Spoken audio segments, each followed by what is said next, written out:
Good morning, students. This is Miss Edwards, and this video is to review our project for the line art comic strip. In this example, you have this illustration, and it's a 4-box comic strip. So this is box 1, this is box 2, box 3, and box 4.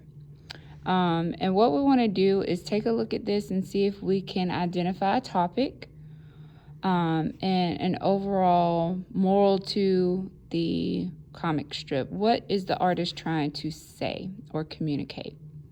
So in box 1, we're just going to talk about things that we see. We have 2 characters. Character 1 is dressed conspicuously. There's a trench coat, hand in the pocket, sunglasses, and a top hat. We're identifying this as a older male because of his height and posture. He has his hand up, signifying that he wants to interrupt or tell this character 2 something. So he says, "Watch it. Apples cause cancer." Now, we're under the impression that these 2 characters don't know each other. Otherwise, he might have used his name. The character 2, we're classifying as a younger boy because of his clothing, because of his stature. He's a little bit shorter. And he looks very surprised. He says, "Oh my." The eyes are drawn blank with curved lines for the eyebrows. He spits a piece of apple out. You see the vertical lines there. And so this is entirety box 1, just setting some structure, some background, some prior knowledge. Okay, so box 2, the man has this book, and this book appears out of nowhere. From box 1, it's not there. Box 2, voila, we have this large book. And we have some new information. Yes, it says so in this ancient book. Now, ancient is the adjective. It describes the book. So now we know that this book is ancient. And the man appears to be reading from the book. The boy's expression changes. So first it was shock, and now it's very blank stare. Okay? Box 3, character 1, the man's position or posture has changed. So from box 2 to 3, we see that he's getting louder. His mouth is almost doubled in size. His head is back or nose up. The finger here from box 1 is back and it is higher.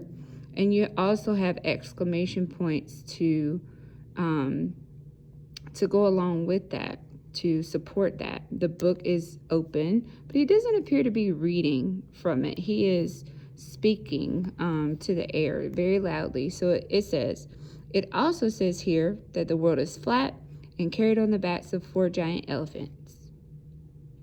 The boy's expression remains blank. He's kind of just staring or listening. You see the ear here, so we're going to say that he's listening as well.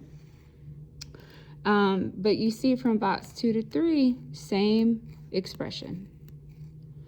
All right, and now in box 4, concluding the comic strip, the man is back intensely reading this ancient book. And it says here, "And there are some great recipes for mammoth meatballs too." The boy has turned his back now. So in the first 3 boxes, he was facing the gentleman. Now his back is turned. You have curved lines that suggest he's either shrugging his shoulders or walking away. He took another bite of his apple, and you see pieces or bits of it there. And still the same kind of blank expression. So what is the artist saying in this comic strip? What topic? Let's see. The topic would be related to a source, right? The book is key here. And what does it say? It says it's an ancient book. All right. And the facts that we get out of these books here, apples cause cancer. Well, we know that's not true. Initially, the character didn't know, so he spit it out. But then what happened when he found out about the source of the book and then the other facts? Well, we know the world is not flat and it's not carried on the backs of 4 giant elephants. Those would be really big elephants. And mammoths do not exist in our current world. They might have in ancient times, right? But that's no longer credible. So with the addition of this new information, our character here has concluded that this guy doesn't know what he's talking about. And I also like to point out that he's dressed conspicuously, but it also would look like a detective, which detectives are knowledgeable and wise, considered wise men. So it's very interesting that the artist chose to show him as a knowledgeable man, but then reading from a source that's not relevant.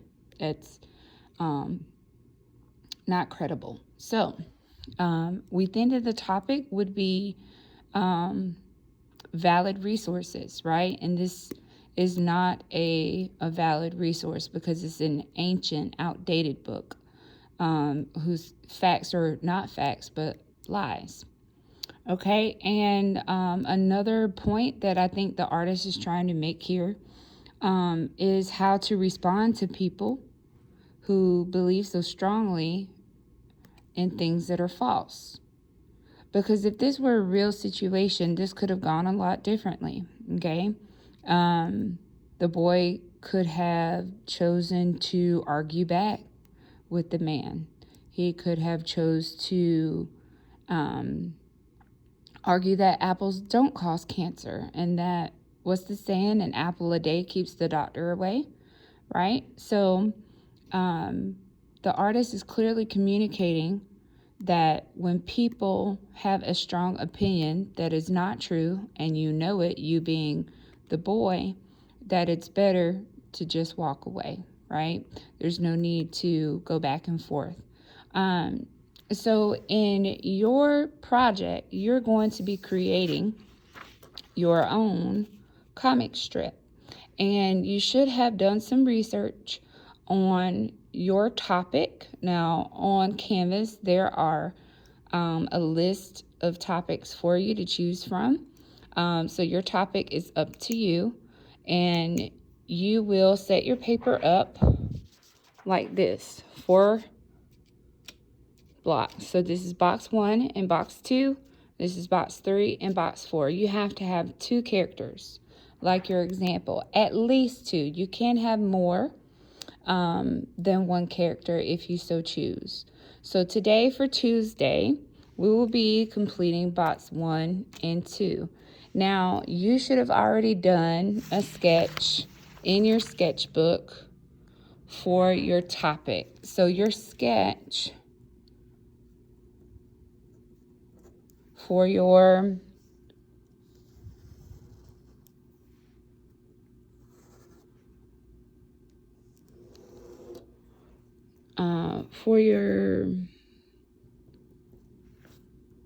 comic strip can be as simple as just blocking. Okay, it doesn't have to be drawn out completely, but I do want to see where your characters are, and you need to make sure that anything that you add, let's just do this real quick for the sake of, okay, blocking, and then trying to figure out where you would have your speech bubbles. Okay, maybe this one, you don't have to do a background if you draw large enough. We had a couple emails over the weekend asking that you don't have to have a background. I do want your drawings to take up the space. You also have to use all 5 types of line. So by class today, you should have come with your sketch. That way I can look over it and then help you make some decisions visually in terms of your placement of things, or just give you the green light to go ahead and start on box 1 and 2. So shifting over here, on Tuesday, we're doing box 1 and 2.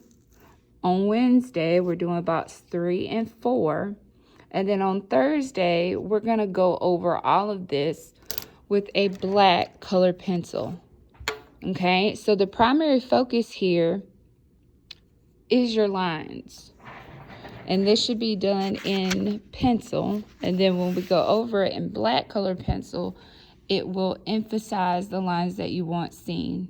Now, I do want to point out, this is primarily just line work. The only thing that has shading or, darken out are some negative spaces. So in terms of, can you do this? Yes, if it's small.